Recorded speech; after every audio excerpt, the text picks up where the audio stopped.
This week's episode of I Was a Teenage Film Snob is not brought to you from a cave with a box of scraps.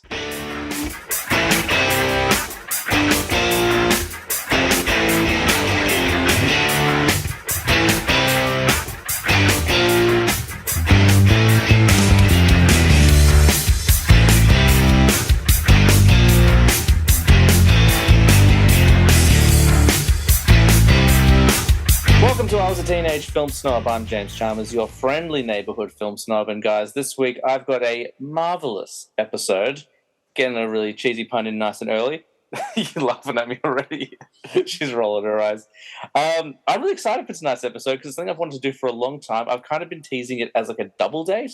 But the reason is I have three guests who probably should have been on together way sooner, considering how much we all talk about movies in our spare time and private lives. On his debut, I spoke about David and just my brother-in-law and how whenever there was a family event, I would single him out and want to talk about movies as much as possible. But that was only part of the story. The other part of that was that Tina would be there by my side and her sister Liz would also be there. And the four of us would talk about the newest Star Wars film, the newest Marvel film, DC, whatever was that we'd be talking about at TV shows. So it felt like it was long overdue. So welcome to the podcast for the first time. They're all here. It's Tina, it's David, and it's Liz. Welcome, guys. Hello. Hello. Hi. This feels long overdue, considering how much of a history we have talking to each other about movies. Also, considering that me and Elizabeth are sisters. Yeah. True. Like, it is crazy that I've done more episodes with your sister than you have. Yeah. And it's so funny. Like, we're recording a show later this week, the end of year special, and it's the first time that Tina and her best friend Maddie will be on together. But they're best friends. They've never been on a show together before. So I'm slowly, like, bringing people together that have already been together for decades. But how is everyone? How are we going this fine evening? How are we feeling about the current state of movies for 2023? Liz, David? Doing well, yeah. Not too long to go before Liz and I are off work for a school holiday break, which everyone's now groaning, going, oh, my God, you're going on more holidays. But, yeah, not too long to go. We're doing okay and, yeah, enjoying life. Nice one. And Tina, it's been a minute since you've been on the show, I think. Yeah. How is it all going with you? Yeah, it's going well, same thing, like crawling towards school holidays and really winding down for the year. So enjoying just getting ready for Christmas, really. Excellent. Yeah. Good stuff. What about you, James? Nobody asks you. Yeah, Nobody honestly, asks you. it is the me show. So the fact that no one's asking, no, I'm doing all right. I'm working. I love my job. Great. I'm in a really good place. I just took on a new role at work recently. I don't think I've talked about the show, but my role has changed, and it rocks. So every day is a joy. I don't really have any frustrations or anything like that anymore, which is nice. Not that the job was ever terrible, but depending on the role you do, it can be some days are better than others. But no, things are really good. The show is going insanely well. We're getting lots of good guests, which is cool. And now you had a bit of a live stream, didn't you? Oh, what a seamless segue. That didn't feel set up at all. And it wasn't. No, it wasn't. I did do a live stream. So the last Friday night, I was doing my birthday show and I was going to sit down and talk about 35 movies. So I was like, you know what? Like, instead of doing it alone in the room like I normally do, I'll broadcast to no one. And do it live. No, I had a few people pop in. It's a long show. It's me sitting talking about movies for 90 minutes. So that's a lot to sit and watch on your phone.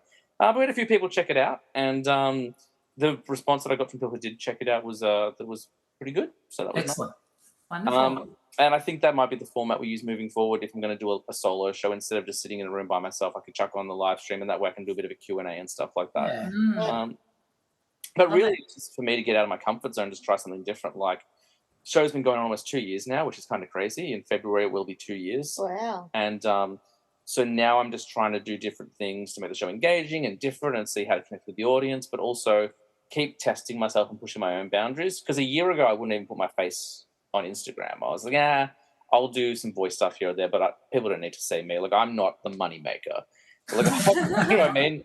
Like, I'm not like Ronald McDonald, or I can't think of like the female equivalent, but I'm not the mascot. But then over time, I've kind of just put myself out there a bit more. First, it was like kind of little selfies with like a little bit of voiceover, and then me doing the weekly update. And I was like, you know what, let's go live and just see what happens. Like, worst case scenario, no one shows up. Like, and then that's actually not a bad thing because no one will see how good or bad it is. But yeah, so it was good. It was good bit of fun. And I had a lot of people kind of check in and ask how it was. So yeah, it's good. Yeah, it's good to put a face to the name as well, and just get people to see who you are and all that, which I think is always really good. It would have been really disappointing because like, oh wow, what a fresh take on me. Who is this guy? Oh, it's another overweight hairy dude on the internet. Cool. Oh, well, happy birthday as well for the last.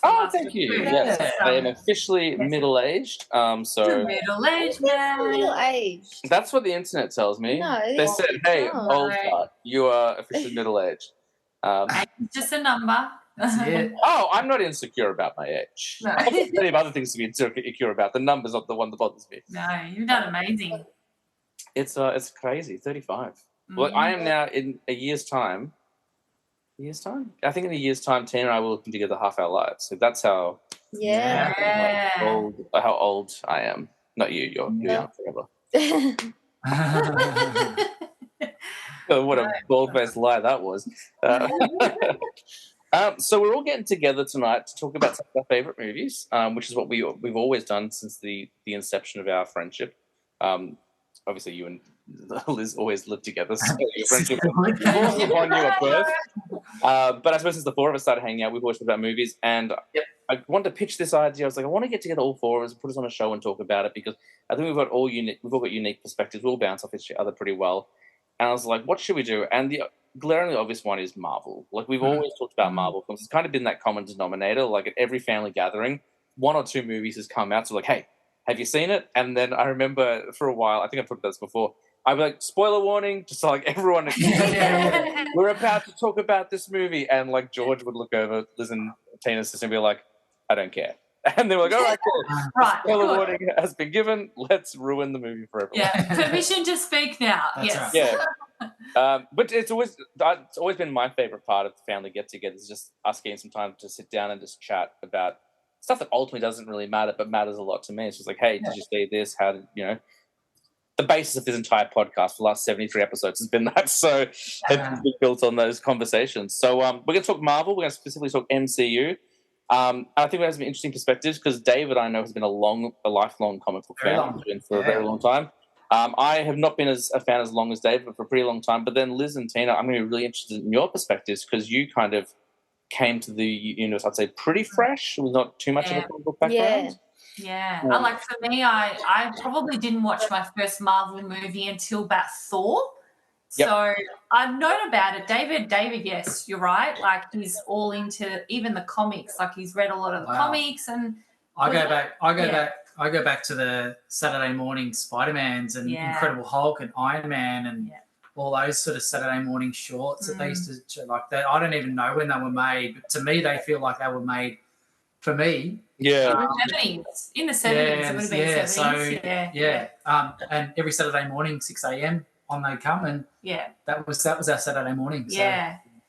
So, but I mean, when you started watching the Marvel movies, you're like, oh, I think you'd really like this. And I was like, I don't know if it's really like what I'm interested in. And then Thor was the first one I watched, and then consequently the other ones. And now I'm just like addicted. I'm like, so I was wondering actually what the first movie we went to see together was. And do you think it's Thor? Do you think it's Thor?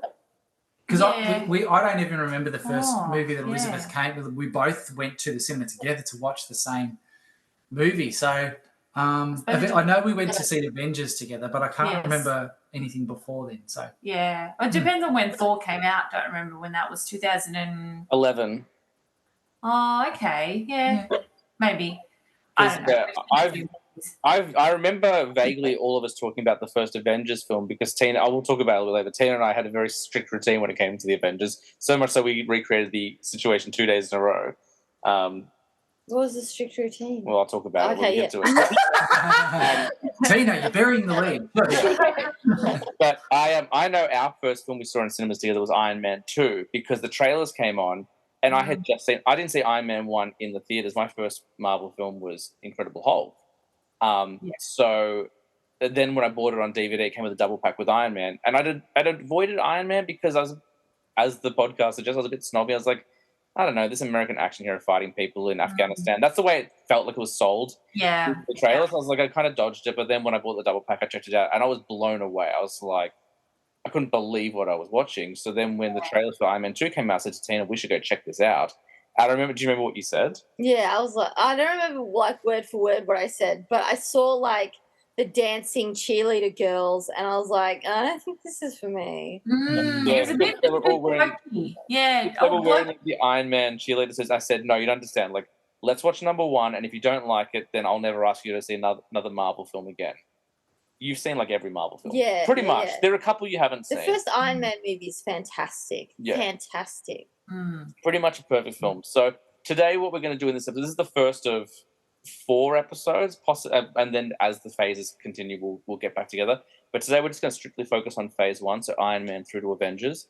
But before we jump into it, I just wanted to get people's thoughts on, I guess, what was your knowledge of the characters before the MCU? Because when this whole thing launched, Marvel didn't have rights to their main characters. There was no Spider-Man for them. There was no Fantastic Four.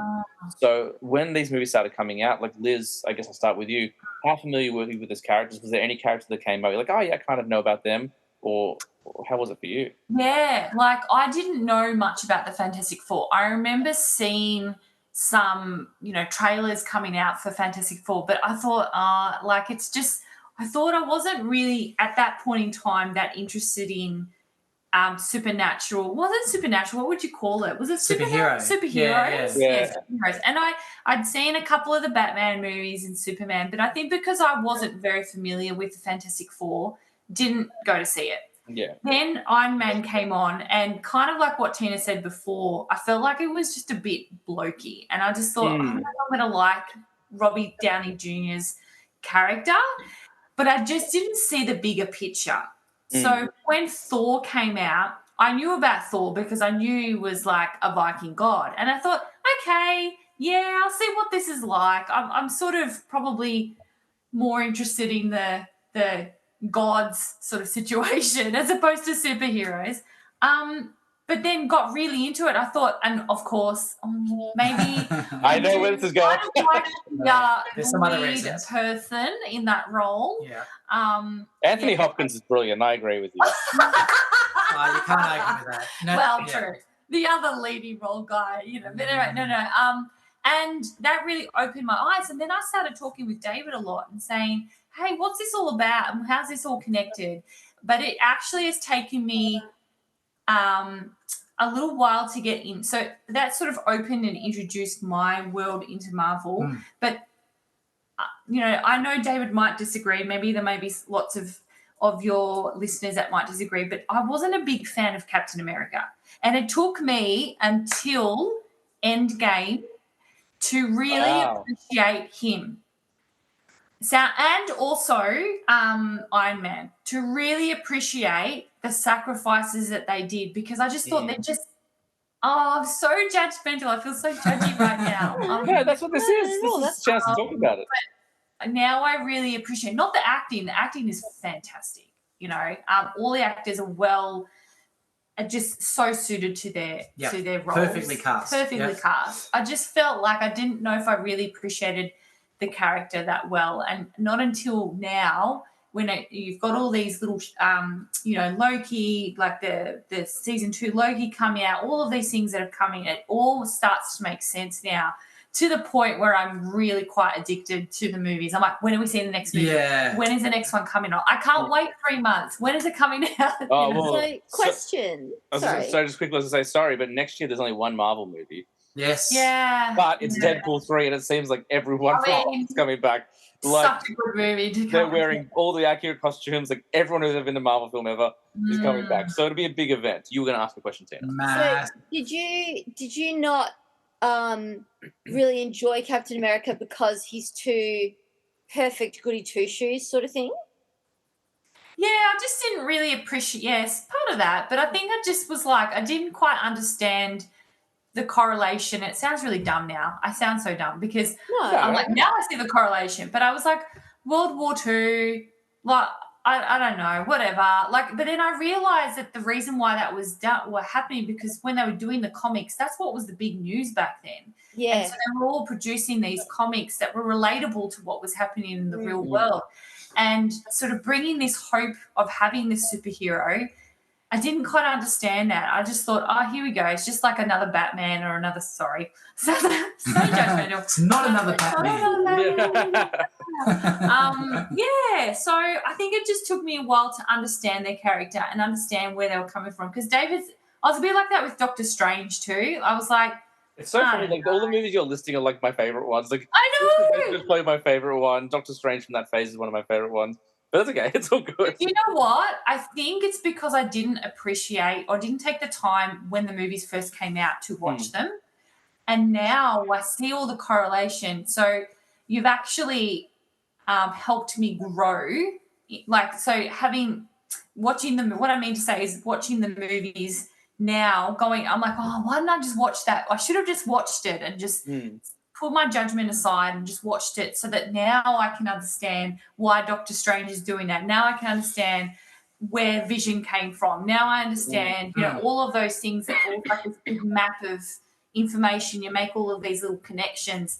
So, yeah, I'm like, oh, I should have. But, it's all right. I'll watch it now. Now I can appreciate it. And now I can understand why yourself, James, and why David have really invested in this because it all makes sense now. And, yeah, I'll admit when I'm incorrect. So it's a real double-edged sword because, like, I would hate to have missed all those movies and in the theatrical experience, but also I'm really jealous of the person who's like, oh, there's 34 movies I've never seen before and they're all interconnected. Let's watch them in one hit. Let's not wait 3 years between movies. So it's a double-edged sword. Yeah. So my as I was saying earlier, my connection goes back a long way to when I was probably 4 or 5 years old. And so yes, Iron Man was a pretty obscure way to start. Yeah, because like on the list of characters that they could have chosen, he was not in the top 10. He really wasn't. And so they really started out with something that was pretty obscure that audiences probably didn't know a lot about. And which, by the way, I think has been their recent issues. They've probably gone to characters that are just not as well known and not as recognised. And I think that's probably part of the reason why they've had some recent issues. But with Iron Man, I think I remember that, as I said, those Saturday morning cartoons, the music, I think, the 1960s stories, and then reading the comics as a kid and having all the collector's cards. And so it goes back a long way for me. There's a level of nostalgia that comes with it, isn't it? So when the movie hit, I knew who Tony Stark was. I knew who Obadiah Stane was. I knew who the Mandarin and all those other side characters that were all kind of involved. I knew who they were. Yeah. It's so funny. Like, I had no idea. My knowledge of comic books, I didn't start reading comics until I was at the end of high school. But my introduction to it would have been the X-Men cartoon, the 92 X-Men cartoon. That was a big one for me as a kid. Like, Wolverine is still probably the coolest character ever designed. And then, kind of growing up in the late 90s, you get movies like X-Men. Look, again, X-Men and then Spider-Man. So I guess it's more the early 2000s, but I'd start to see those characters. But I didn't even know that Marvel and DC were two different things. Like, I remember, when Daredevil came out, and Daredevil is hands down my favorite Marvel character of all time, I was like, oh, someone wrote a new superhero. And I had no idea that he was created in 1964. Well, Liz, because we were watching Captain America: The First Avenger, and Liz pointed out in one of the scenes that they're at the expo, and she pointed out, and I had to hold back a laugh. I'm sorry. Go ahead. She points out, I have much to learn. Yeah, Bucky and Steve are walking through the expo hall, and there's costumed mannequins in. On display, and Liz says, "Oh, is that the Flash?" And I'm I'm getting my things mixed up. Was it a reference? Isn't there a reference to Toro, the Human Torch? Is that what it is? Like the original? It was in a red Yeah, costume. red like a very Flash-like costume in display cabinet. So Because Marvel didn't have the rights to Fantastic Four, but there is another Human Torch character, very obscure Human Torch. His name's Toro the Human Torch. I think that's the reference. I think that's what it is. Yeah. But it is weird that it's been as successful as it has, and I think it's a full credit to Jon Favreau and the writing of Iron Man and the cast of Robert Downey Jr. But just such a trust in good storytelling because they had no one. Like their biggest character they had was Hulk. Yeah. And Hulk had not had a lot of success previously with the Ang Lee film, which is hugely underrated, by the way. That's a great movie. Yeah. They had no one. They had no X-Men. They had no Fantastic Four, and to somehow pull a whole universe out of Iron Man is kind of insane. Where does it begin for you, Tina? Like, what kind of knowledge did you have before the Marvel Cinematic Universe? Well, yeah, I always thought that I didn't realize that there was a difference between Marvel and DC. So I knew I'd heard of the Justice League, and I knew that was Batman and Superman. And I was like, so Captain America's just like a copy of Superman, and all that sort of stuff. And then I'd known about the Hulk movie, but I hadn't seen the Hulk movie. Obviously, we'd seen Spider-Man movies because our first date was Spider-Man 2. Spider-Man 3. Spider-Man 3. There you go. I was dancing out of the cinema like Tobey Maguire. I was just like, I love it. I'm going to kick some dirt in your eye. And I'd sort of heard of Thor, but I was under the impression it was similar to like the Viking comic strips. Oh, Hagar the Horrible. Sort of thing. Right. By the way, where's his movie? Yeah. Like, Garfield.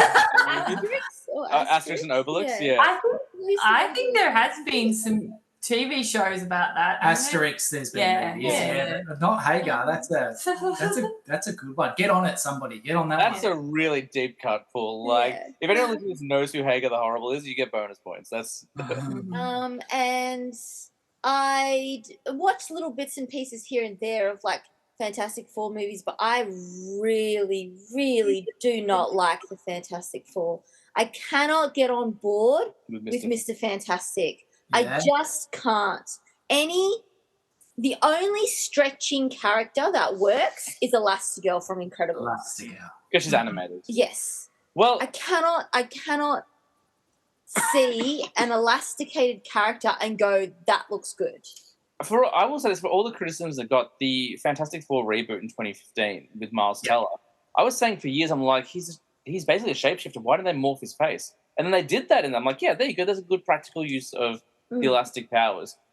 They've just, rumors are, it hasn't been officially confirmed, but rumors are Pedro Pascal is going to be Mr. Fantastic. Does that change your opinion? No. It's the character. The character is not good. Hang on. It was pretty cool when he became spaghettified by Yeah, what about John Krasinski, Mr. Fantastic? Yeah, but I when he still got spaghettified by Wanda. That was quite fun.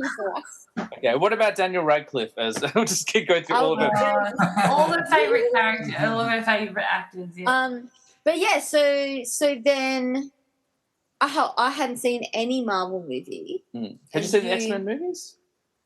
Yes. Yeah. Yes, I had seen the X-Men movies, but again, I didn't realize, and I think because it's not something that I grew up with, I still forget that X-Men is part of Marvel. Yeah. Or that Fantastic Four is part of Marvel. Yeah. But to me, they're all separate entities. And that's something that they've been kind of dealing with because they haven't had to use them, and now they've had the rights for going on 5 years and still really haven't done anything with them except for Professor X cameo in Doctor Strange, the X-Men theme in Miss Marvel. But and then there's I won't spoil it for those who haven't seen the new Marvel film, but there is a post-credit scene which is very cool.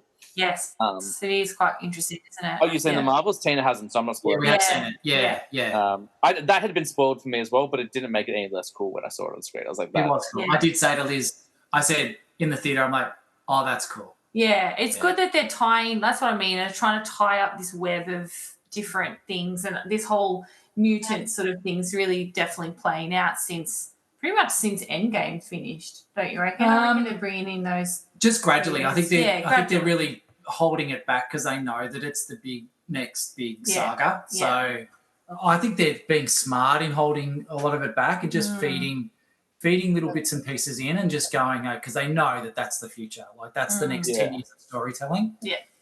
Yeah. Well, I mean, I don't know. I'm sure we felt similar, David, but I remember when they first showed, I think it was the second Captain America Civil War trailer, and you just saw a spider web. And then it was like a 2-second shot of him like, hey, everybody.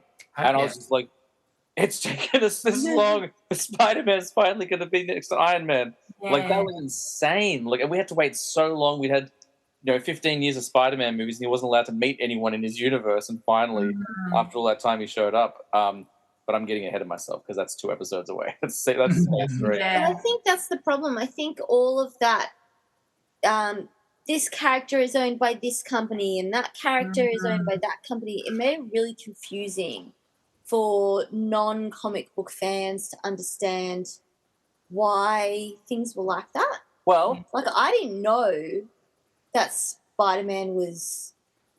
I thought Spider-Man was part of the Justice League. Yeah. Well, depending on which toy stores you go to, sometimes he is. Yeah. You get the Special Man and Batman and like a Transformer. Well, you can blame that partially on Stan Lee, but it was a necessary move in the 90s. Like the comic industry tanked. And I won't get too deep into this because we're going to talk about movies. But the comic industry was falling apart and Marvel was going to go bankrupt and it was going to end. And Stan Lee was like, I need to sell these characters. So he just went around pitching like to different studios. He's like, you guys take Spider-Man, you guys take X-Men. And whilst it meant we couldn't have them all in a movie for 30 years, we did end up keeping the characters alive and getting some movies out of them. So it was a pretty genius move, even if it and we never back then would have imagined there was going to be a connected universe. Like I remember when they announced the Avengers, I was just like, what do you mean? What do you mean characters from different movies going to meet? That's I couldn't get my head around. I was like, what are you talking about? Like it was blowing my like little 21-year-old mind. I couldn't handle it. I could not get my head around it. And now, like we've been so pampered by it and so privileged, now we just expect it all the time. Yeah. There weren't 4 cameos in this movie. Well, then this sucks. I remember watching, having watched. I would have been a teenager and thinking, having watched the X-Men animated series, and thinking they will never ever make this a live action movie. Like it's just not possible. There's they don't have the effects for it. They could not represent these characters on film the way they can in animation. I'm like, I remember thinking to myself, it will never happen. We will never get X-Men characters. And then, 5 years later, they're on the screen. Admittedly presented very differently and very appropriately for that time. But now it's kind of come back 30 years later. Some of those characters, as they appear in the animated series, will appear in their animated form, so to speak. So, it'll be cool. It'll be really and I think that, again, and this is an excellent segue by myself, I think it all comes back to Iron Man, because Superman's costume is very simple. You can do Superman and it's pretty straightforward. But even the Batman costumes didn't look the most comic book accurate. They kind of sculpted muscles and made them out of rubber, and it looks cool in the dark, but not so good in the light.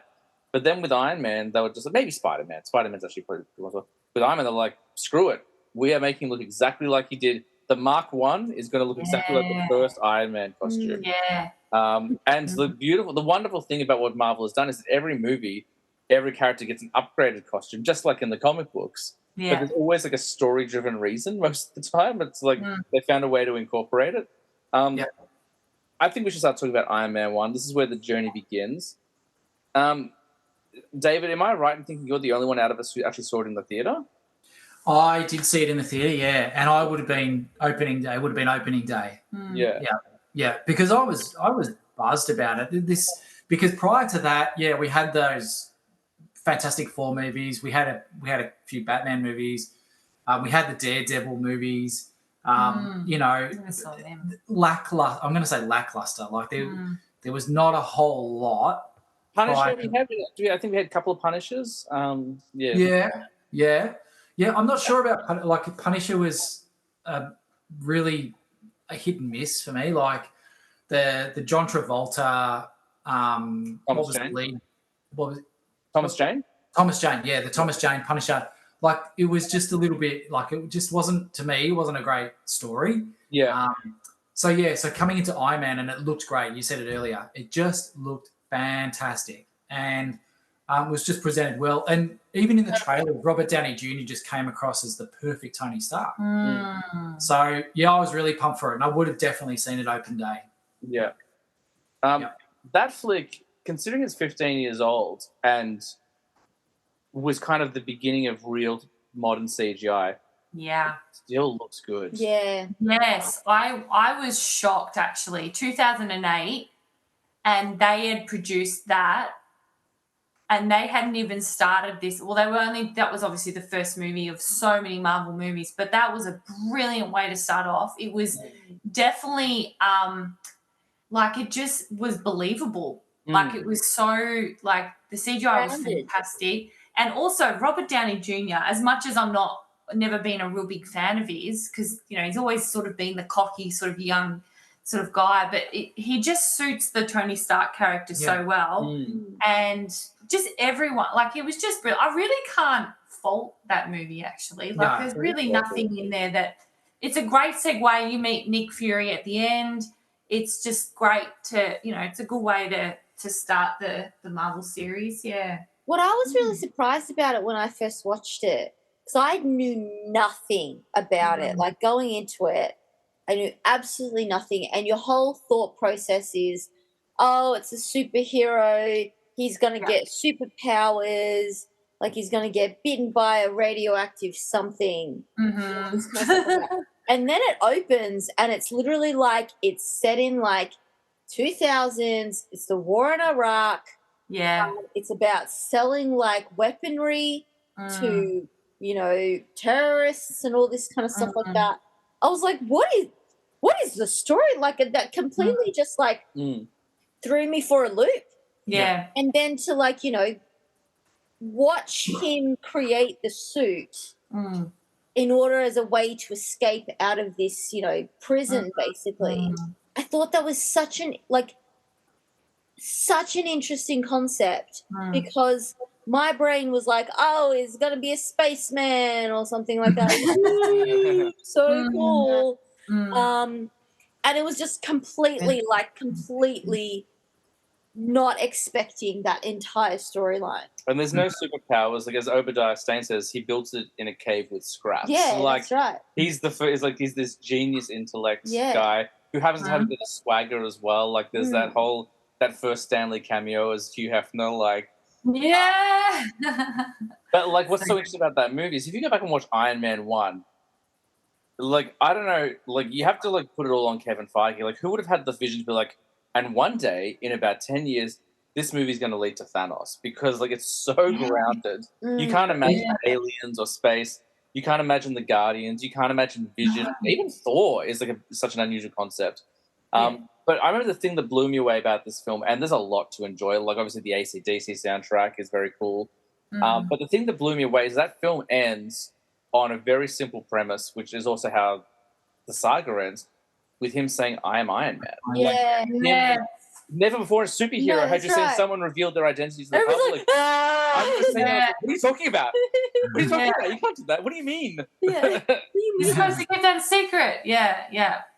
Oh, it's fabulous. Yeah. But even some of the stuff that they've called back to. So the 10 Rings, which is featured in the K, like that's the terrorist organization that originally captures him, like that comes back.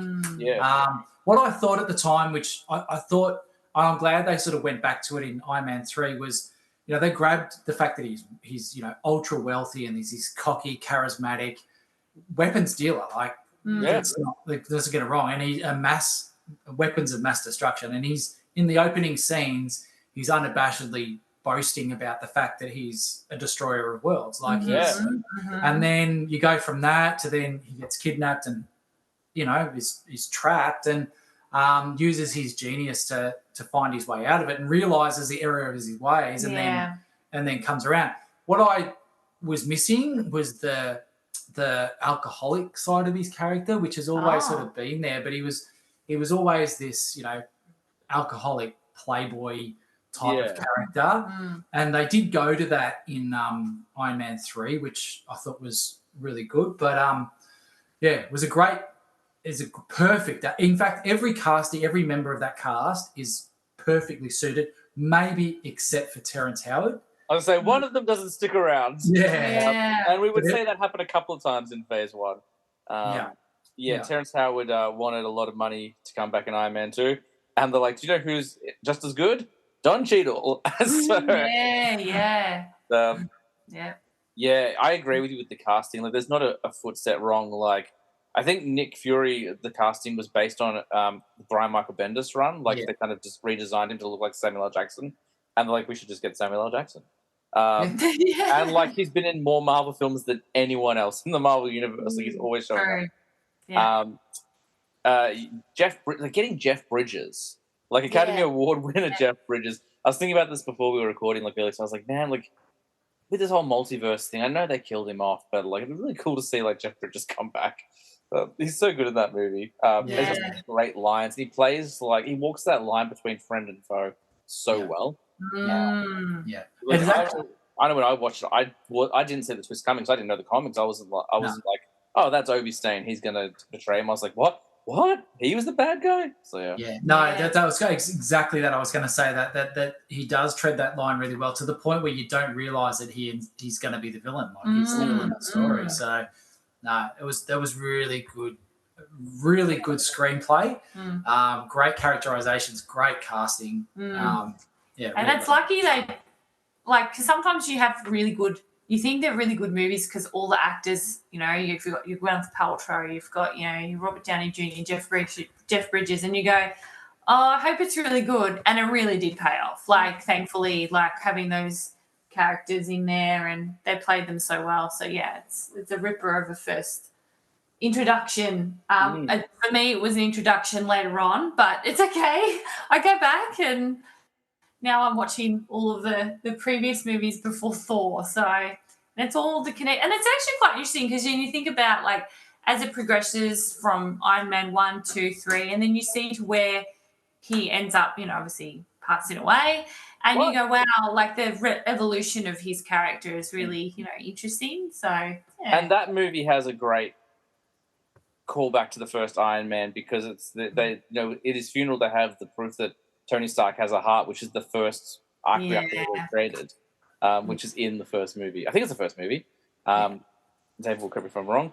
But I think another thing that bears mentioning, David's just stepped away, so I might have to repeat myself because he might have some thoughts on it.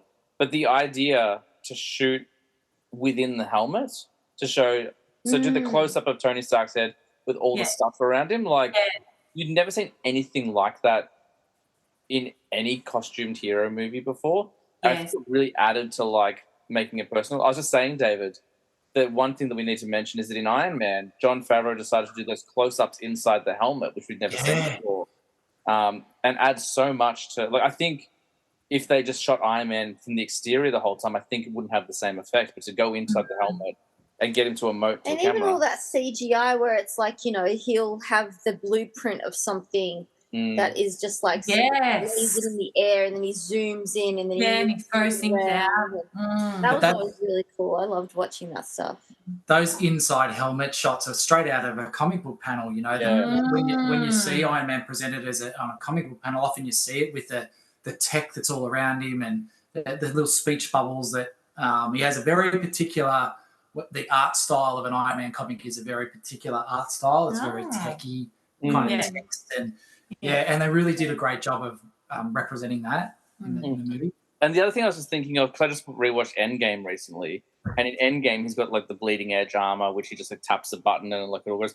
But, like, in those first movies, he had to have robots put the suit on him, and just watching the evolution, like, you get, like, the suitcase armor, and then, like, suitcase armor is so cool. And it really is. Yeah. And then, like, the big triumphant moment in the first Avengers film, which we'll touch on later, is when he jumps off a building and then the suit has to form itself. Like, it's just watching the evolution of it, or, like, I love it when he's walking. He's just landed and he's walking, and then the suit, like, comes off him as he's when he lands on Avengers Tower. Yeah. Or, like, if you watch every movie, his suit upgrades change based on where he's failed. So, like, the most obvious one is in Avengers Infinity War, when Spider-Man is falling from space. He has, like, this turbo rocket forming his feet so he can catch him, because in Civil War he couldn't catch Rhodey. So, like, he upgrades his suit based on how he's failed. So he doesn't let it happen again. Like, he learns from his mistake. I think it's really well thought out. Amazing. Yeah, it's like, I love that. Yeah, the fact that you're so observant like that too, that's really good. Now I'm going to be like, oh, I'm going to watch out for that too. Yeah, awesome. Yeah, there's all sorts of, like, little things like that. Like, he went away from the suit of armor the suitcase armor, because, like, when Whiplash came, it wasn't fast enough, so he had to upgrade the suit so he could get onto him quicker. Yeah. It's a damn good first movie. Yeah, definitely. So we'll jump next to The Incredible Hulk, starring Edward Norton as the Hulk, his first and only appearance. Liv Tyler is Betty Ross. We get, what's his name? He passed away recently as Thunderbolt Ross. David, we get William Hurt. William Hurt, that's right. Who showed up again in Civil War. It was nice to see him back. He's just been replaced by Harrison Ford, actually. Harrison Ford is now the new Thunderbolt Ross. Ty Burrell from Modern Family shows up. Yeah. Tim Blake Nelson is the leader, but we don't see him as the leader. But Samuel Stearns. Yep. Yeah. Oh my goodness, Tim Roth as the Abomination. Thoughts? I'll start with you this time, Tina. I haven't seen this movie. Yes, you have. Okay, well then I don't remember this That's movie. Tina's review. Like, literally at all. I think I remember Abomination, maybe, or am I getting confused with another version of Abomination? Abomination, you have seen it, but I will say this, full disclosure, every time we do a Marvel rewatch, I'm like, you want to watch Hulk? And you're like, nah. I think I've seen it like once. And it would have been a long time. Like, I'm talking 10 years ago. Yeah, it's good. It's very underrated. Like, a lot of people kind of... Is that the one where he's walking away sadly at the end? Or is that the Eric Banner one? He probably does walk away sad at some point. That's kind of Hulk's thing. Yeah. But it is. Like, it's his thing. Like, that's his thing. But he has the heart rate monitor, and he's always trying to keep his stress levels under. I do. Are they in, like, a little hut at some point? Yeah. That's all I remember. It's the introduction of the Marvel disguise of the baseball cap pulled down low in the T-shirt. Because they use that in every film, but it's effective because in No Way Home, No Far From Home, Jake Gyllenhaal's in the background of a bunch of scenes and you don't notice him because he's wearing a baseball cap. So nice. It does work. All right, well, I'll jump to you then, Liz. Incredible Hulk, impressions. Well, I don't remember this film terribly well. No, I have seen it. But, I mean, sorry to say. I think at that time I wasn't really interested in this massive green man doing stuff. We've all been there.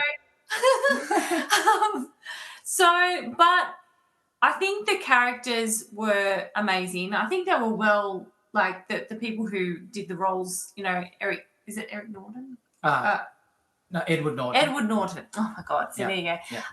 Like, I think he did really good, but I was much happier with what's the new guy? Mark Ruffalo. Absolutely. I just think he just, I don't know why, he just sort of seemed to suit the role a bit better. I didn't quite understand what was happening, but now, having seen Abomination as well, it all kind of makes sense. And I love how, particularly, I watched She-Hulk, and I actually really, really enjoyed She-Hulk. Underrated. It's really underrated. It's a good show. Underrated. And, you know, Abomination was on there. It all kind of made sense now. So my thoughts about this movie is I can't really say an awful lot, but I just feel like it felt a bit meh at the time, but now again, going back, if I was to rewatch it again, I think I'd have more appreciation of the backstory as to how he became the Hulk. And I didn't have any problems with the casting or anything. It was just that I think at that point in time, I just wasn't feeling it. I don't know. I just wasn't feeling it. Whereas I think I might revisit that and watch it again and sort of get a better understanding. But consequently, like, I've really enjoyed the Hulk in the other movies that he's been, especially with the Avengers and all of that. I really have appreciated that. But I wished, there's going to be a common theme in what I'm going to say. I wish I'd gone back and so I've got a bit of watching to do. But I didn't mind it. The action was fantastic. CGI was incredible again, really, really good. Yeah, I'm curious to see what in the future what's going to happen with the Hulk as well, because we've got like Hulk's got his son. Yeah. So that's a really interesting concept about how that's going to, like David and I have been theorizing and wondering whether, sorry, just gone off topic a little bit here. No, but that's okay. Theorizing about whether that this whole Marvel cinematic universe situation is going to be a case of that they're not necessarily retiring a lot of the Iron Man and Spider-Man and that, but just trying to bring in some like newer characters or like, you know, the sons and the daughters the derivative characters. Yeah, derivative characters. So They're definitely so I'm moving curious towards for Young that. Avengers for sure. Like Young Avengers, they're doing yeah. Young Avengers. I think the storyline that most people want to see is probably World War Hulk at this point, which is where Hulk kind of he's so Thor Ragnarok kind of adapted Planet Hulk, which is a story where he became so dangerous that the Avengers banished him to another planet, which is the planet of Ragnarok. But they kind of took a humorous approach to it instead. But the idea is that after Planet Hulk, Hulk returns to Earth and he's not happy. And like, so he kind of fights all of his friends. Whether they go down that path or not, I'm not sure. I think with the direction they've taken this character, he is quite humorous now. So I don't know if we'll see that version. But look, I'm all for more Hulk. I think he's been really well utilized in the universe, considering they didn't have the rights to give him his own movie. Because that first one is not owned by Disney; it's owned by Universal. Yeah. And I'm not even sure whether they still have the rights to have his own movie. I think they can now. I think it was announced recently that Universal finally reverted the rights. They can definitely use the character, but I think with the advent of She-Hulk, with Namor, with Red Hulk coming, I think they're finally getting the chance to use those characters. So yeah. So Liz asked me yesterday in chatting about this show tonight. She was asking me about what my favourite character was, and growing up in particular. And at the time, I'm like, I don't really think I had one. But actually, on reflection, I've thought about it since. I actually think the Incredible Hulk was my favourite character growing up. Nice. I got plenty of photos of myself as a little kid running around in a little Hulk costume. Hang on, I have to see these photos. Wasn't that also your wedding photo? Like, that's the one. There's plenty of them. Yeah, there's plenty of them. There's a tank. Sorry, that's when I was ripped. Yeah. So there are lots of pretty early memories of the Incredible Hulk, and then there was the Lou Ferrigno Hulk that was on TV, and then there was the Ang Lee Hulk version, which I was really keen on. So I've seen a lot of the Hulk growing up, and this version of it, I mean, it's a Jekyll and Hyde character. It's the monster within. It's your werewolf character. It's your, it's really that, but on a much bigger power scale. And it's a character that, a little bit like Superman, he's a little bit overpowered, so it's hard to find a suitable, like, a villain for him, because he is so powerful, and they've almost depowered him in every movie. And what I really want to see going forward with this character, and you mentioned World War Hulk before, I want to see this character in future just unleashed. Because in these earlier versions, the angrier he gets, the bigger and stronger he gets, like physically bigger and stronger. So I want to see, which I think they did in the Ang Lee one, didn't they? He did get bigger. They did. So they did. But I want to see that version of the Hulk in a future iteration, because I think that's a really interesting part of that character. It's a very interesting, also playing on, because in the more recent movies, like, we obviously know he's a human that's been injected with this serum and stuff and creates this massive, like, it's almost like he's kind of like the first mutant, would you say? Well, no. So what it is the whole Gamma experiment is them trying to recreate the serum that created Captain America. Yeah. So, like, all these scientists over decades are like, how do we recreate it? Like, because it can't just happen once. And so they're experimenting with gamma radiation to create super soldiers. And it took to Banner in a very unique way, but it matched up with him perfectly, to the point where in Endgame, he's like, I was made for this. So, like, it all kind of tied in. And that's how it creates Abomination. Abomination, but because he kept exposing himself to it more and more, he became an abomination. Yeah. I think it's quite, like, if we're getting really psychological here, it's quite interesting to see how he deals with being the Hulk. So that's really what the movie's about. It's about how he's feeling about becoming a Hulk and trying to control his emotions and trying to control who he is. And so throughout the movies, it's really just about this guy who's trying to control like almost the uncontrollable, or about the struggle between the strength that he has as a Hulk, but also the strength of being a human being and being able to control all of that. So I thought that was a really interesting. Well, he even has there's a really dark line. That's really good insight. In the Avengers, like to touch on what you're saying, Liz.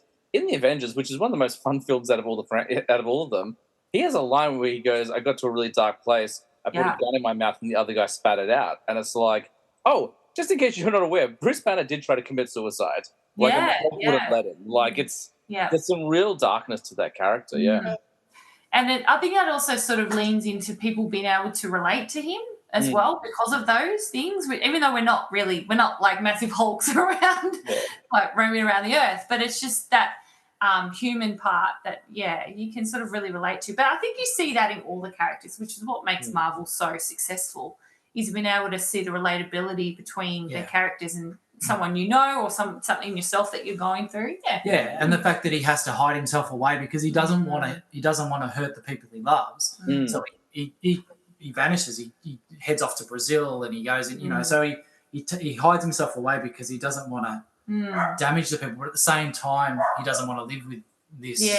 But then that changes as well as he goes on with the movies, and he's quite happy to be in his own skin. Kind of the same as She-Hulk. She's like, I just want to be me, which it's quite interesting, isn't it? It's I was going to tag on that. I can't remember what I was going to say now, but the one I love this film. It's one of those things I go back and forth on, where I'll watch it one year, I'm like, this is great, and then I'm like, it hasn't aged so well, and then I'll go back, I'm like, no, it is great, I was wrong, like, it's good.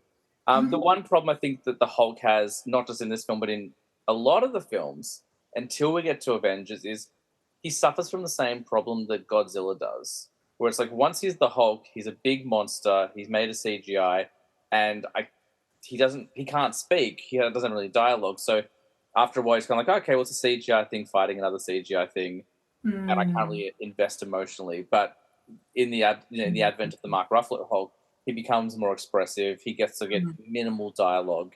Although I think he says "smash" in the Incredible Hulk, if I remember correctly. I think that's his big moment. He says "smash," which is pretty fun.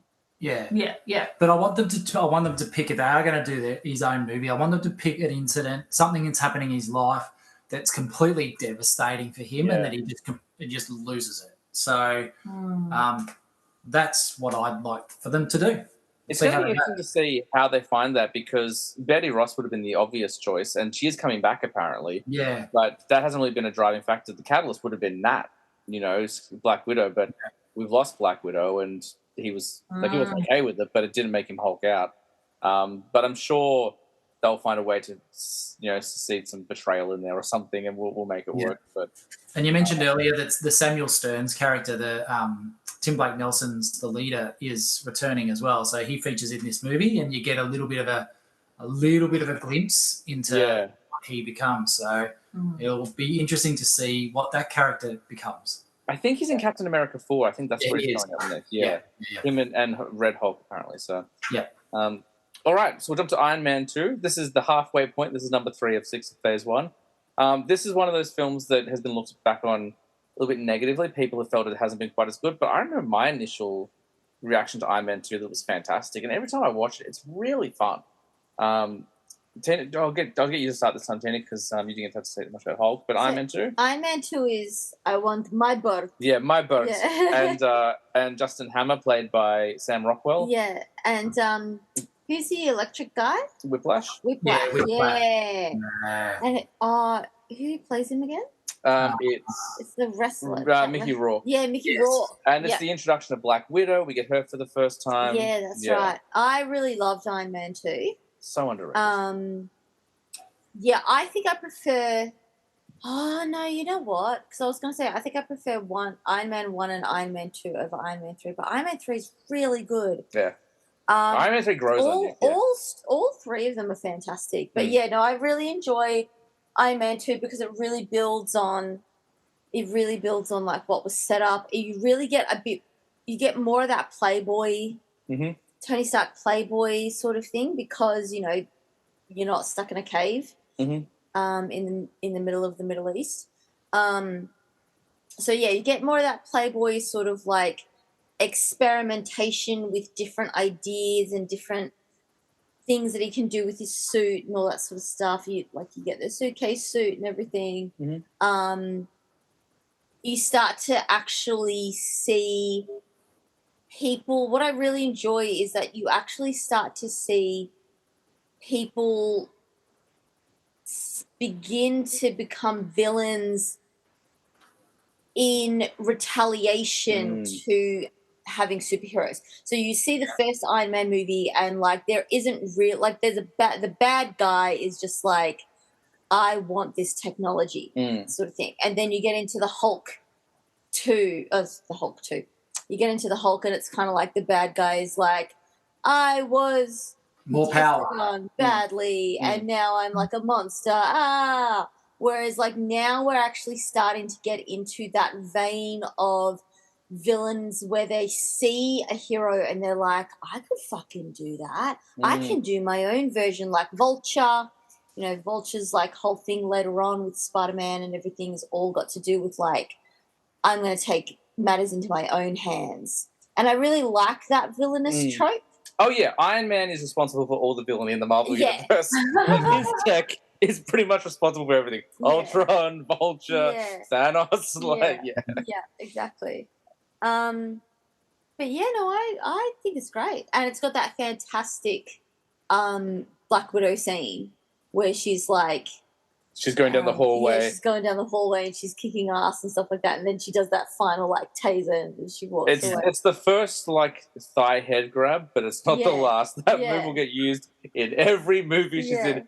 But that scene's great because you also got Happy Hogan, like, teaming up with her. And he's like, she takes out 10 guys and he takes out one person. Oh, and it's also got the scene where him and Rhodey are, like, in the park? Yeah, in the park, and they're all surrounded and everything. Drone is better. Yeah. My favorite scene from that flick is the courtroom scene when they put Tony Stark on trial, because they want to seize his suits, and he has to like he's just like making fun of everyone, talking about how he's privatized world peace. I think that's such a great scene. Yeah. It's right. Tina's right when she talks about Whiplash. Ivan, trying to think of the character's name. Not Drago. That's a different but the fact that he's dealing with the repercussions of Ivan Bunko. Yeah, his father's tech being stolen by Howard Stark, Tony's dad, and the fact that had it not have been for Howard Stark and the Stark family, a lot of what had happened to him in his life would never have happened. So his genius becomes, as Tina was saying, that idea that the repercussions of Stark and the decisions they've made have come back to bite them and turn him into a villain, which it was a really interesting villain. And that was during the time where Mickey Rourke was having that Renaissance era. Like he was, he did the wrestler. It was in a few. So it was a good choice at the time. Yeah. I can't really comment on this because I actually don't think I've seen the movie. I mean, when you said about Mickey Rourke, though, that sounds familiar.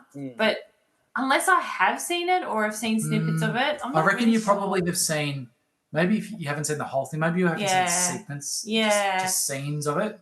So I can't really comment. You would probably be familiar with the racetrack scene where Tony Stark's racing a car in Monaco, and then Whiplash comes out with the big whips and he tears the racing car apart. And then Tony has to get the suitcase out. Oh, no, Happy slides in the suitcase. And he wears the suitcase and turns into an Iron Man suit. Okay, yeah. That's a pretty famous scene. Yeah. But, it looks like I've got a bit of watching to do. And did you say there's an Iron Man 3? Yeah. Oh, God, I got to watch that too. Sorry, guys, I haven't given you much, David. Iron Man 3's got the Extremis... Yeah, that's the only part. We'll talk about it later when we get to it. Yeah. So, no, but I mean, I'll have to get into that and watch it as well. Cause, it's fun. And Sam Rockwell, I think, is the best part of the film. Him playing Justin Hammer, like playing the rival Tekka. So good. So good. Yeah. Like the fact charismatic. The fact they've never brought him back, like, Sam Rockwell is such a wonderful actor and like he's so enigmatic. Like especially now that Tony Stark is gone, like what you would surely you'd want someone to kind of fill those shoes, and I think they probably will do that. I can't imagine they wouldn't. Well, they've announced the Armor Wars. Yes. So Armor Wars was, originally proposed as a Disney Plus series and is being retooled into a movie. So they're sort of talking about, not on the. I don't think it's on the release schedule, but it is supposed to feature Sam Rockwell's Justin Hammer. So yeah, and he was referenced in Luke Cage. I know the Netflix shows kind of fit in, but also kind of don't. We're not going to talk about the Netflix shows on this kind of series, but in Luke Cage, one of the weapons they used to take down Luke Cage was designed by Hammer Tech. So it was referenced a few years back. It's a really fun movie. I think it's every criticism about every Marvel film comes down to the same thing. They're not taking it seriously enough, but I don't think that's the point of Marvel. Like when they want to go grounded and serious, they really do. Like, and it shows, but these are films for families. They're meant to be fun. And Iron Man 2 is a lot of fun. Don Cheadle's an excellent replacement. They do touch on the demon in the bottle storyline where he gets drunk at his own party. Because one thing we didn't talk about is that the whole reason Iron Man exists and the whole reason the arc reactor exists is because he has shrapnel in his heart. Like, it's going to kill him. But it was so long ago and it was cured, like, over 10 years ago. We didn't think about that anymore. Like, oh, yeah, there were, like, humble beginnings there for Iron Man. No, I really dig it. I like that they bring Tony and Pepper together at the end. Like, who would have known that 10 years later they'd still be going with that relationship and that storyline? They could have milked it a bit longer, but I think it's really fun. And good performances all around. Which brings us to Liz's favorite film of all time with mega hunk Anthony Thor. This is one of the only Marvel films I didn't see in cinemas. I didn't see Iron Man 1 in cinemas. I didn't see Thor in cinemas. I didn't see Black Widow because of COVID. So, Liz, do you want to kick us off with The God of Thunder? Tell us all about Mega Hunk. Yes. So I thought another really great Marvel movie. Obviously, not just because of our friend. Whatever. Okay, Check out the unit on that guy. Yeah. But I thought it was really good because I didn't know much about Loki as well. So I didn't know much about the Loki character. And I know, Tina, that was one of your favourite characters, Loki, wasn't it? And I'd be like, absolutely. Well, why? I just couldn't understand. I couldn't understand. And I think, again, just being quite new to the whole Marvel series and stuff, I just really liked the kind of supernatural element of it, the sort of godlike element. I could really relate to that. Just me personally, I just loved personally reading about history about gods and things like that. So I think I was always interested in that. So that's why I was like, oh, yeah, when David said, do you want to go watch it? I said, yeah, all right, yeah, I'm interested. And I just didn't know much about the storyline at all. David sort of tried to fill me in a little bit, but after watching it, I was like, oh, that's pretty cool. And then I just consequently just kept going back and watching. I wasn't like, oh, this is amazing, but I was like, oh, this is pretty good, and you're David like, have to explain quite a bit. Yeah, I was teased to a little bit of a taster, That's too song. I think I really misunderstood now, having seen all of the Loki series. Absolutely phenomenal series. Like, I just love it now. And now that I'm really fully invested into the Marvel Cinematic Universe, except I have to go back and watch some movies. I understand that. I really do wish I, at the time, had really appreciated Loki. I don't think Loki's character was very well developed. I just didn't quite understand. I mean, I knew that they were brothers. I knew he was the mischievous one, but I couldn't understand why. Now I get it. I understand. So, I thought it was a really good film and a good introduction for me into, part of understanding the Marvel Universe, although I'm sure I've asked David like 1,000,001 questions going, what's this? All that. So I really liked it. I would say it was really good. I don't know what else to sort of put towards that. Yeah, I would agree with you. I think Loki was long considered the strongest villain for a long time because the first few movies were very much kind of like carbon copies of the heroes. It's kind of like, oh, Iron Man's villain is another kind of Iron Man. And like Hulk's villain's another kind of Hulk. But Loki was so different to Thor. Like, he wasn't brawn. He wasn't, like, whilst he was a god, he didn't present as a god. He was more kind of cunning and intellect. And I think they really honed that in Avengers when that came out. But, like, for years, like, film after film, they'd be like, the villain's not bad, but he's no Loki. And it took a long time for them to find kind of that equal. So I think, like, that's the thing that Thor really had going for it. Sorry, David, you were going to say. Oh, no. I think when they announced that Kenneth Branagh was directing the movie and that Anthony Hopkins was going to be in it, I'm like, okay, all right, they got it now. Like, they got this sorted now. Yeah. They've worked it out. They've kind of earned that credibility that that they were, you know, they started hot. Iron Man was hot on its release, and they just built up from there and there, and so it's a really good. Almost like it's not Shakespearean. That's not what I'm after, but it has that really nice aesthetic. It's got that beautiful, like, just kind of like ethereal aesthetic. Yeah, it's gorgeous. Like, you think of like Rivendell. Yes. Like in the Lord of the Rings, it's got like kind of that magic. But there's even a line in Thor where they're like, "Is this science or magic?" And he's like, "Well, where I come from, it's kind of both." Yeah. It's got that kind of that very kind of elvish that was the reason why because I think that was my favorite film out of all of them, which everybody was like, really? And even you were like, oh, really? Like, it's the lamest one. Well, I don't think it's lame, but I've gone on record many times as my least favorite, and I think it's because I think it does a really good job setting a lot of things up.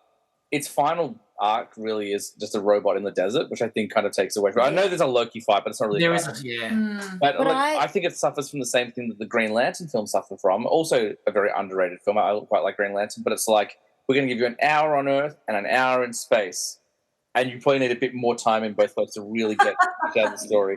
But that's both Thor and Green Lantern. But I have come back and watched Thor a number of times, and I do really enjoy it now. Also, the dyed facial hair and eyebrows is a weird choice. Yeah. Oh, no, the eyebrows don't go well. Yeah. I'm glad they went away from that. Yeah. But no, I just really appreciated the aesthetic quality. Like, the look of the film was so grand to see, like, you know, the Rainbow Bridge and everything, and like to see, like, what's it called again? It starts with A. Asgard. To see Asgard and to see, like, just the beautiful costumes and the beautiful set pieces and things like that. Like, I really appreciated that. But I also really, because I was like, okay, we have all these superheroes who have become superheroes because of structural man-made things. Now we're seeing this superhero that is like born into being this superhero. So I was really interested to see how they amalgamated this concept of using magic and science and how it, like, I thought that was really the spawn point of creating, like, you know, you don't have the multiverse without Thor. You don't have, like, any of those sort of, like, more abstract concepts of time and concepts of, like, different universes and stuff like that without this movie. Well, I would say you only get to Guardians of the Galaxy because Thor was successful. Yeah, that's right. Yeah, and look, again, they took a massive risk because Thor in the comics is this really dorky kind of really straight, stern character that talks at how about thee and all this sort of shit that they kind of go with. It's hard to read. Like, even some of the more modern stuff, like, everything's written, the text is even like ancient scroll text. Yeah.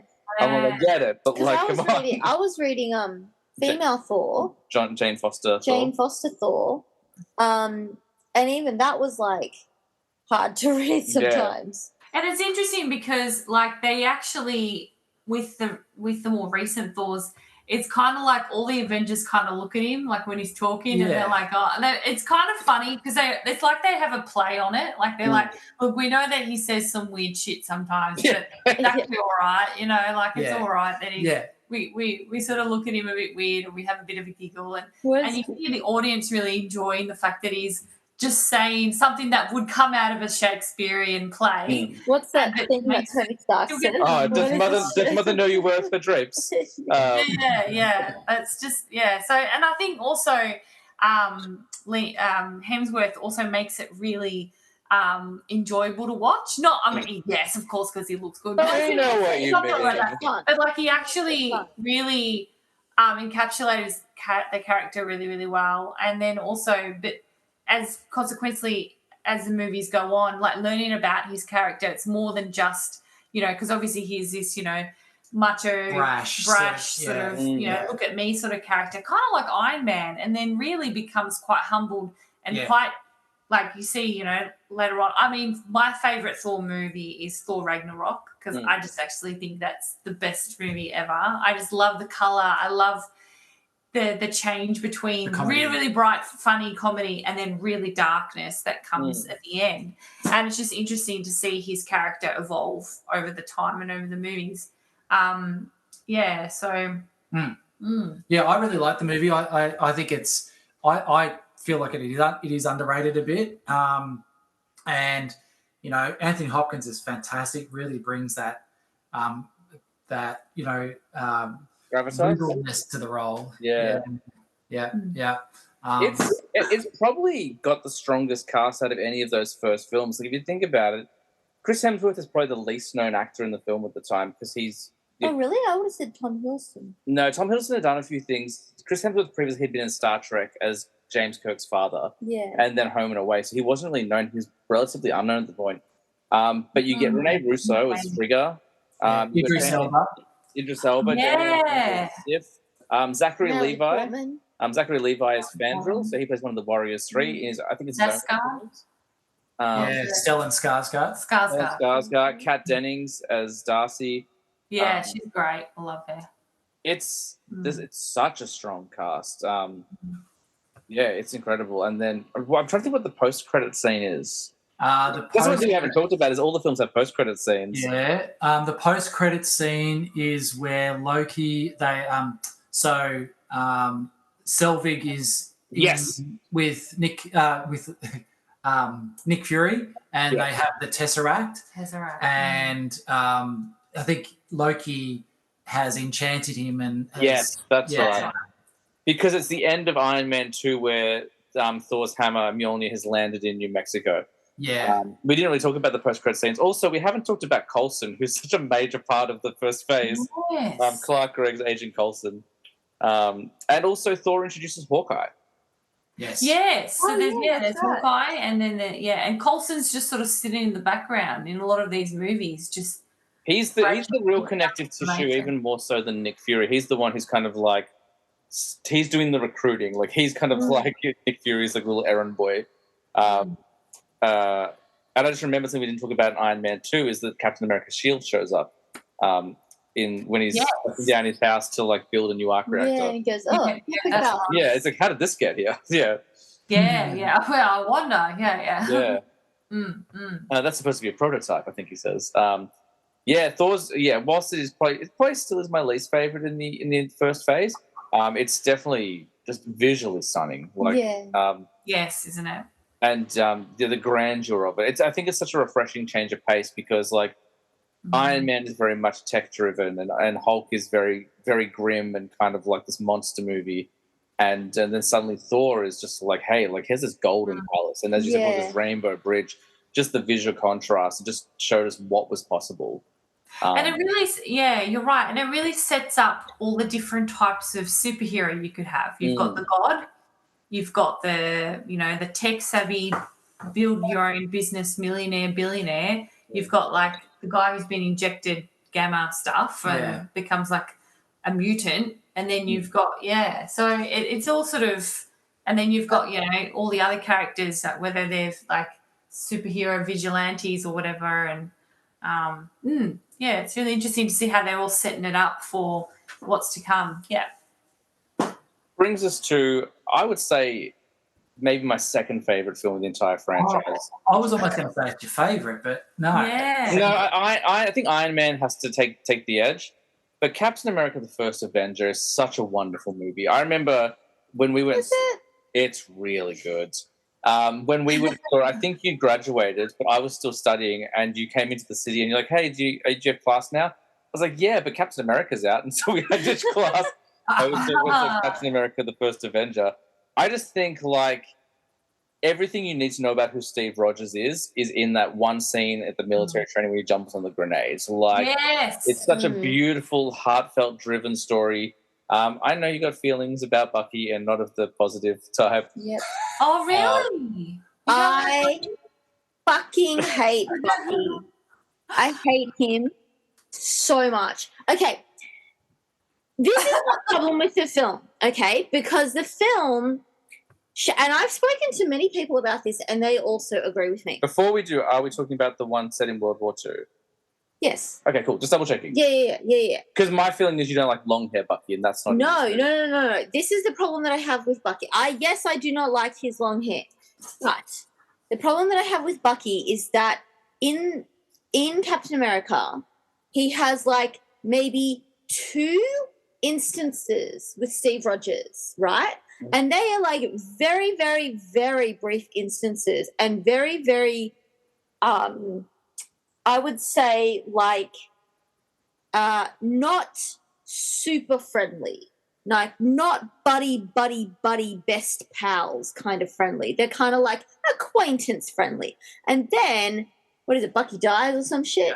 Yeah, he falls off the train. Yeah. And then all of a sudden, it's like the 2 of them are best friends the whole time, and I gotta save Bucky, and Bucky is my life, and Bucky is my pal. I'm like, guys, you were not fucking friends, okay? Watch that movie again and tell me that they were friends, because it doesn't come across that they were friends. Well, Bucky isn't the reason why I like this movie, but I would say, I've said this. But the whole point of the movie is saving Bucky. No, it isn't. Well, isn't it? No, that's the second movie. Well, then that's why I asked. Saving Bucky, this person who was your friend, and you're not actually friends. That's why I asked if you knew build which that movie. Friendship.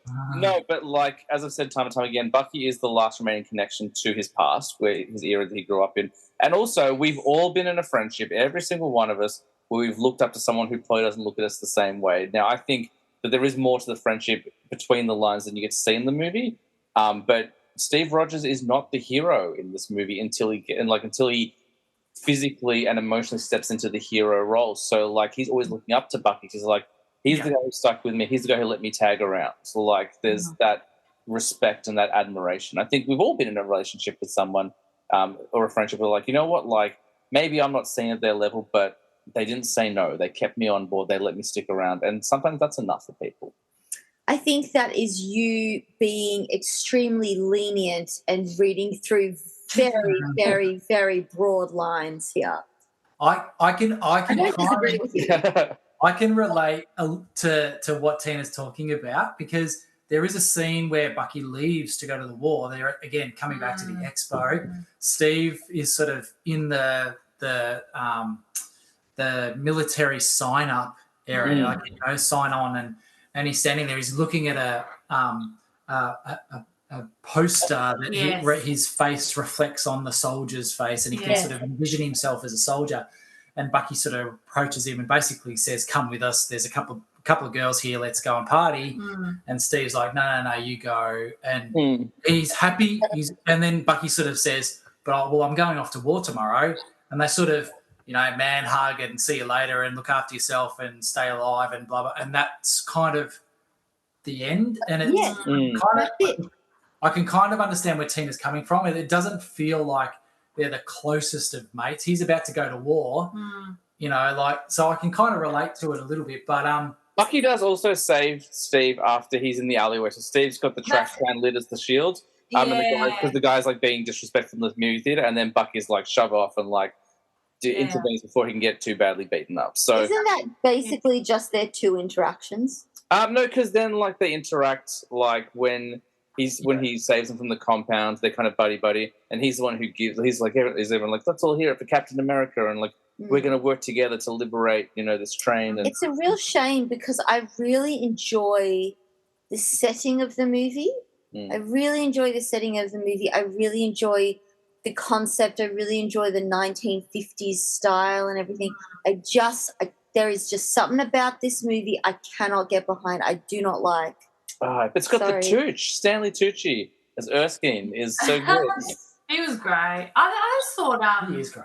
he was great. I mean, he's a great actor, isn't he? Sorry to shit on your parade. He's the Yinsen of this movie. So Tony Stark's cave with Yinsen is Captain America's Erskine in hospital. Yeah, I mean, that's exactly what I was going to say. Like, the correlation between those two is the same. Yeah. The road to Civil War begins in these two movies. You can see there's two different ideologies from the first minutes of both of these films, and they build on it with every single film, which is crazy to me. And I judged this movie too harshly when people would say, "Oh, do you want to see Captain America?" I was like, "Nah, I'm all right. Like another superhero, blah blah blah."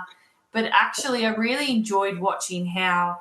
I agree with what you said before, James, about how you jumped on the grenade. Like, makes me cry every time. Like, it's so beautiful. And I'm like, there's somebody who would sacrifice himself for anyone, and that same thing, like, continued on with all the consequential, movies to come, and like even to the point of like being able to pick up Thor's hammer, like, because he's worthy of it, and it's all this.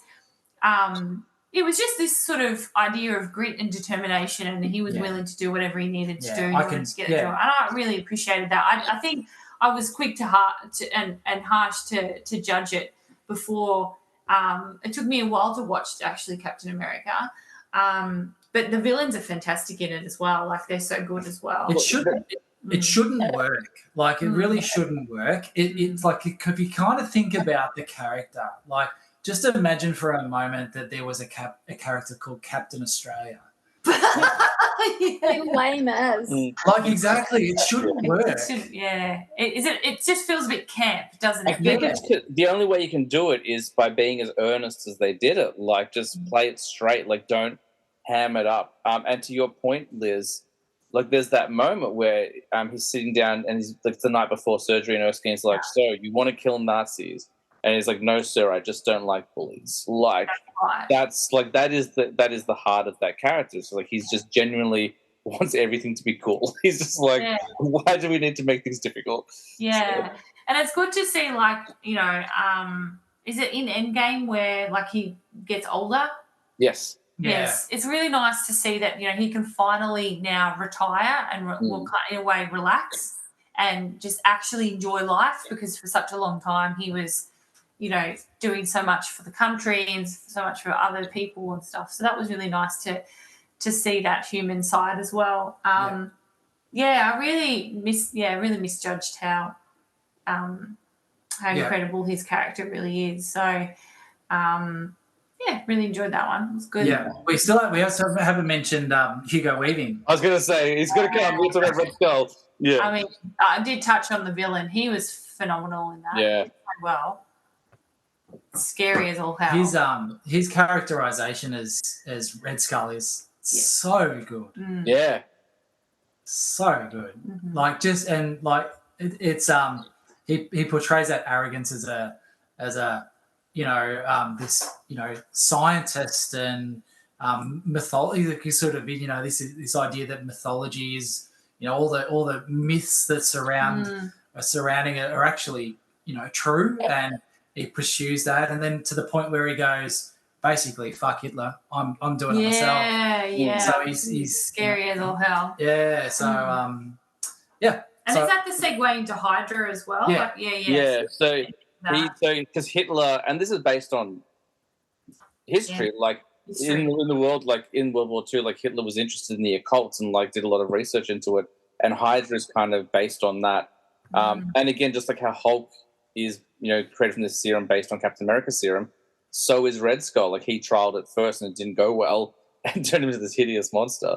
But seems like the only person who's the serum has worked for is Captain America. Yeah, I'm trying to think. But that's what they said. Like, it depends. If you're a good person, you can take that serum and it will make you a better person. But if you're a horrible person, it will destroy you and make you worse. Well, no, I think Bucky is also on Super Soldier Serum because they created a bunch of Winter Soldiers. So, did too. But Bucky just lucked out with the hair. Greasy hair. I much prefer his character later on, like particularly in Black Panther. Like, I really appreciated his character more so Black Panther. I think because he just sort of wasn't a cocky little. Yeah. Mhm. You've also got Toby Jones as Arnim Zola, who's a really great character who comes back again and again. Underused. Yeah. It's a shame that they knocked off that character, or they didn't continue. I hope they reuse that character at some point. I feel like in a world of multiverses, and because he's a digital character, there's a way to like revitalize that. Like, oh, we found a USB in an old bunker, and here he is. Like, if a rat can get Ant-Man out of the quantum realm, we can to get a USB for Arnim Zola. We haven't talked about Haley Atwell, who's wonderful.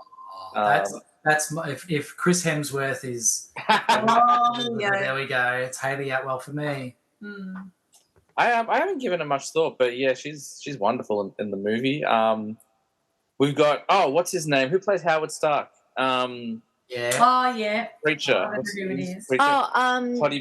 Dominic Cooper. Dominic Cooper. Oh, see, Dominic Cooper is for me. Yeah. Potty McHot pants. He's great. He's got that great line. Fondue is just melted cheese, my friend. Like, do you fondue? And there's someone else. Oh, Tommy Lee Jones. Tommy Lee Jones. Yeah, he was great. Yep. No, I love it. One of my favorite segments in that film has got nothing to do with the action or even the heart. It's the whole segue of like the 1940s show tune, and he's doing the USO shows, and he's punching Hitler, like, and like all the girls are dancing, like all the girls are selling bail bonds. It's so good. Like, it's I adore this film, and it's brutal. There is a moment where Captain America is on the outside of a plane, and he throws a Nazi through a propeller, and you see him turn into a pool of blood. Like, that is in a Marvel movie. And then the ending, like, we talked about like how I Am Iron Man is such a great ending. The movie ends with Captain America waking up in 2012 in the middle of New York in the future. Yeah. And like Samuel L. Jackson's kind of like, all right, just be cool. And that's how it ends. Like, that's how that movie ends. It's so crazy. I don't have much more to say other than Red Skull's car just appeared in some leaked shots from Deadpool 3. Oh, interesting. So we're going to see some multiverse stuff with Red Skull's car. I'm hoping they're doing some Logan, like Old Man Logan stuff, like in the comics. Yeah. Red Skull like owned the desert, like Las Vegas and stuff. So I'm hoping maybe they play with that. But no, I love Captain America, and I don't think Bucky's that bad.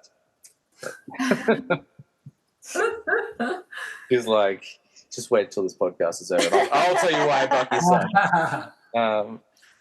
Which brings us to the final film of Phase 1, a film that I could not get my head around.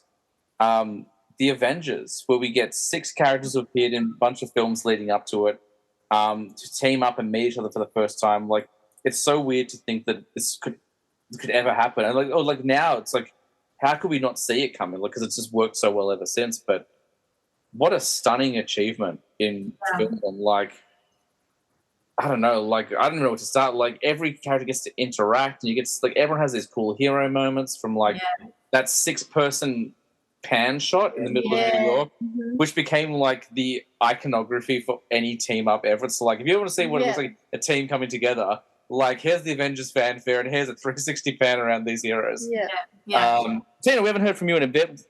Well, let's talk. Do you remember how we saw the Avengers? No.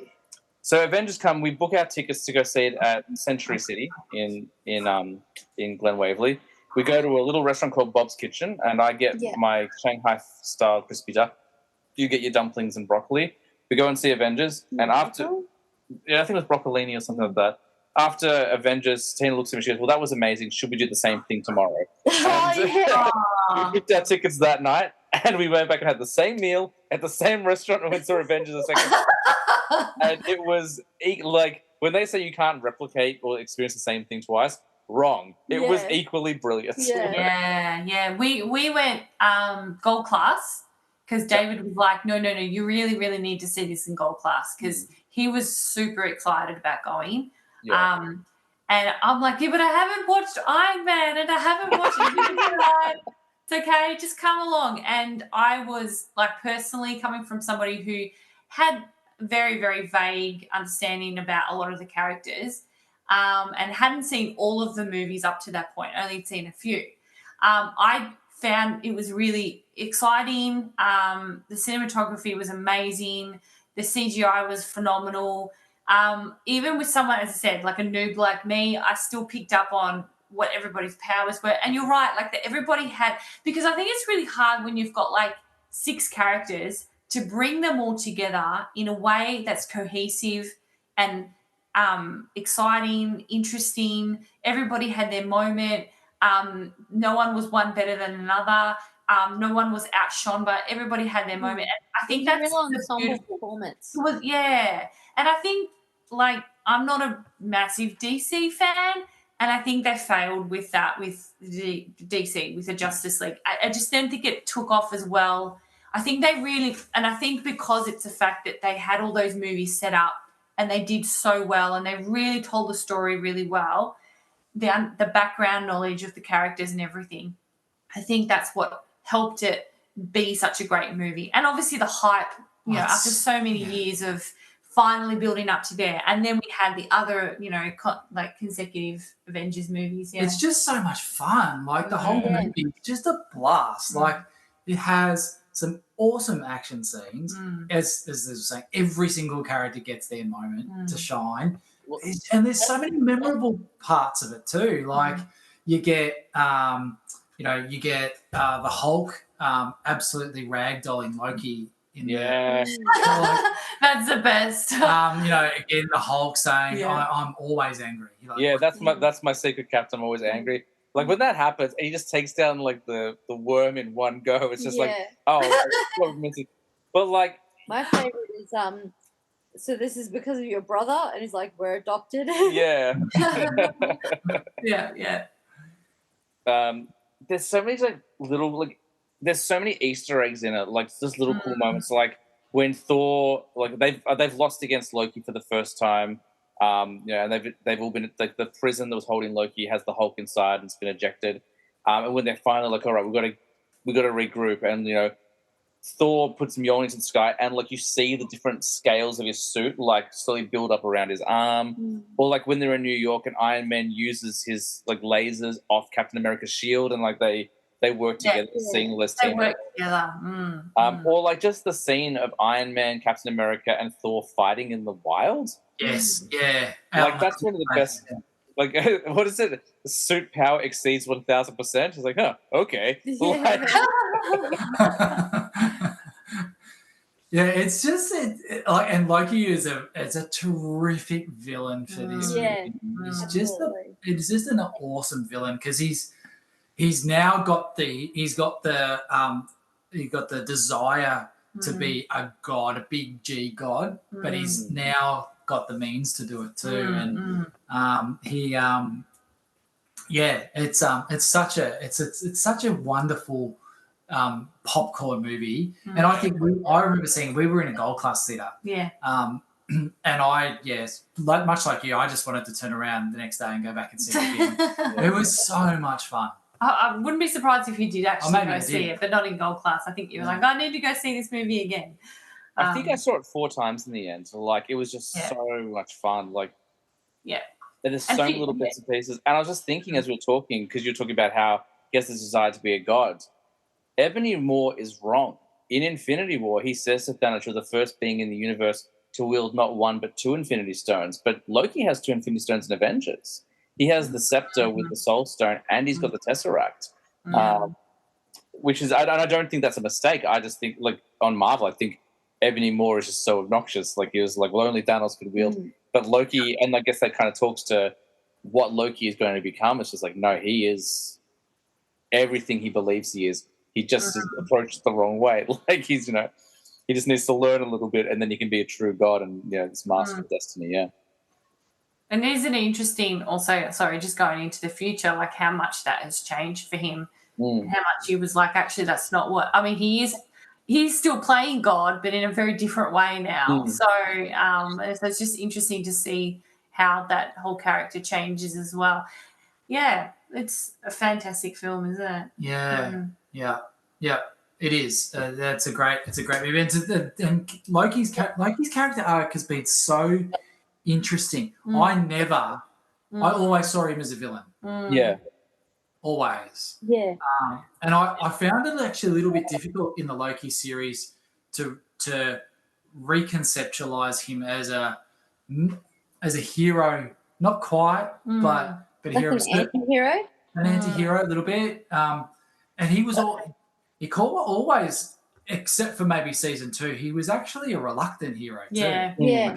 He didn't want to be there. In the first season of Loki, he was still like, I'm a god, like just I'll do what I want. And that's selfishness. there's selfishness and ego centrism. But then at the end, he becomes such a selfless. Yeah, because he realizes how much everything relies on what's happened. Yeah. So it's been a really interesting character arc. Yeah.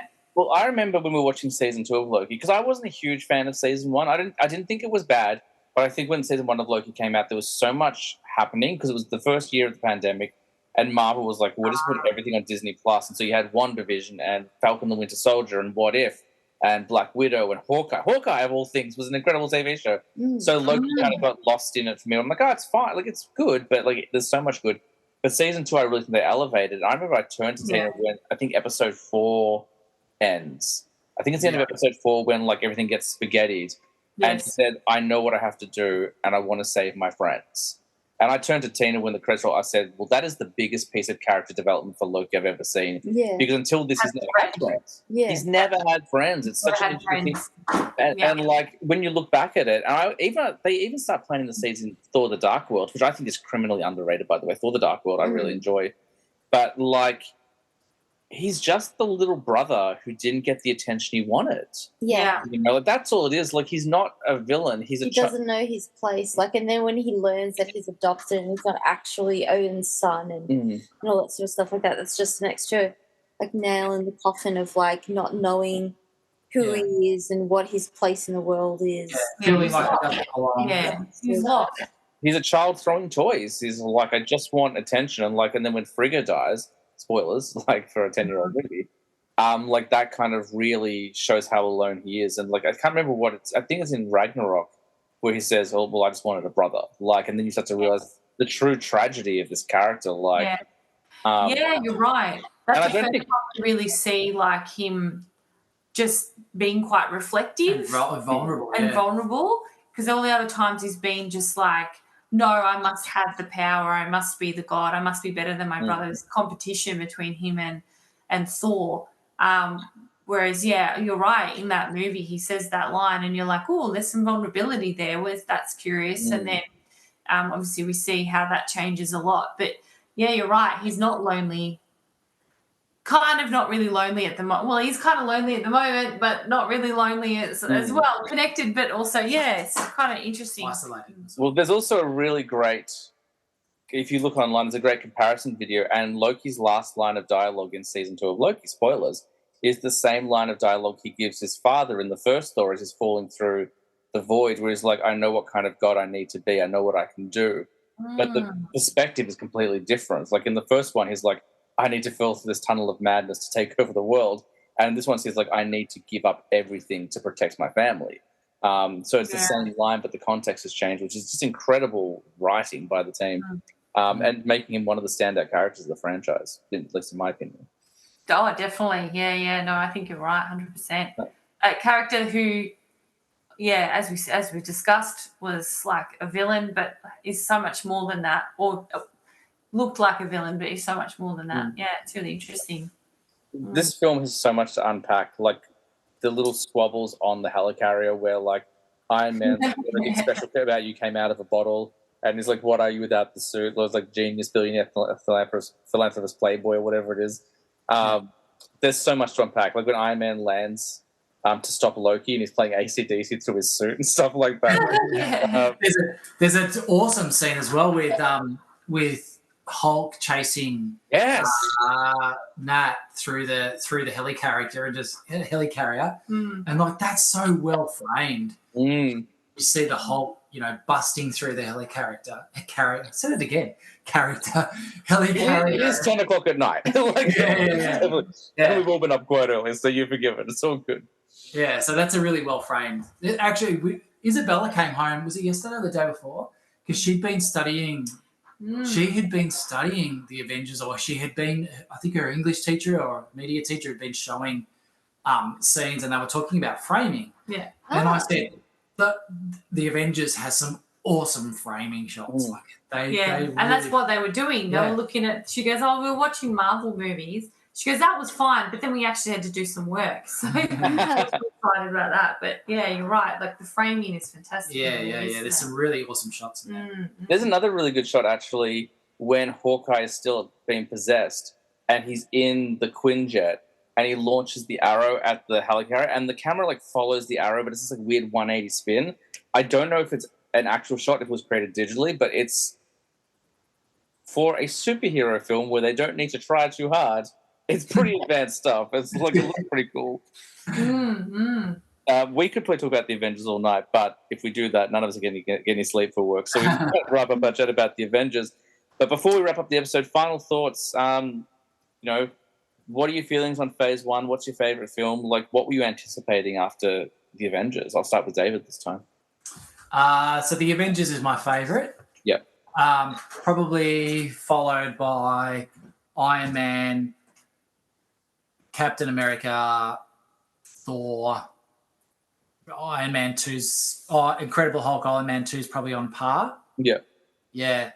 That's how I would sort of rank them. I'm really shocked at where they went after the Avengers, which we'll talk about in the future again. But the next film in the series was a massive surprise.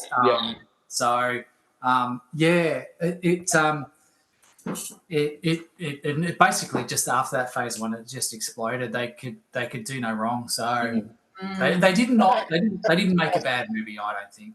Which they would prove for close to 10 years. Without getting too far ahead of us, I still don't think they make anything terrible. Like I've liked everything they've released since Iron Man 1. I've always found something to enjoy in all those films. But yeah, they had it like from 2012 till 2019. Pretty flawless filmography, and the box office results speak for themselves. What about you, Liz? What were your initial kind of feelings on the first phase? What's your favorite film, and what were you looking forward to after Avengers? Yes.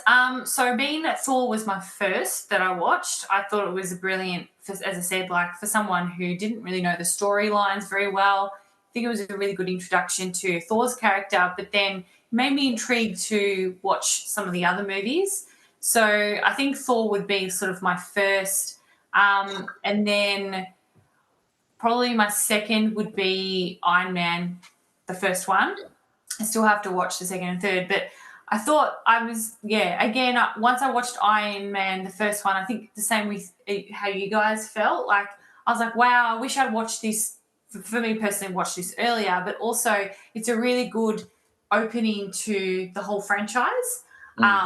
And then also Hulk, the Hulk movie was an interesting take and look on, the sort of super soldier, almost like the mutant sort of side as well.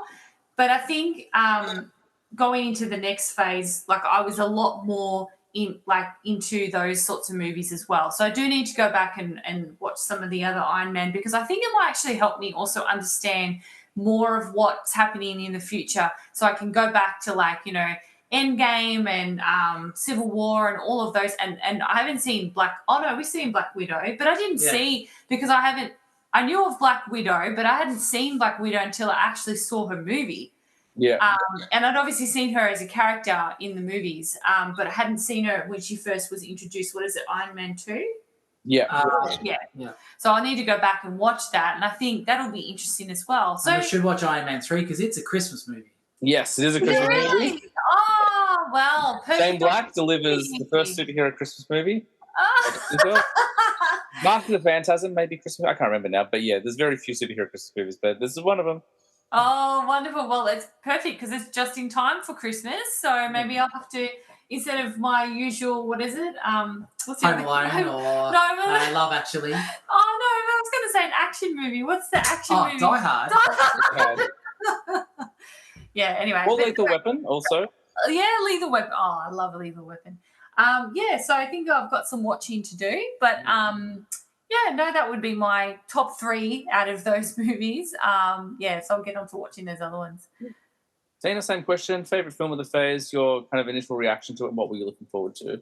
I think my favorite movie of the phase changes constantly.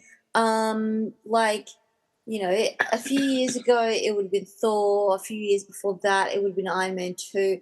I think it is Avengers. It's so strong. Yeah, it's really strong. But that being said, Iron Man 2 is also really, really strong.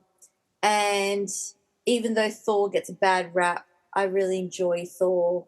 I pretty much enjoy all of them except for Captain America.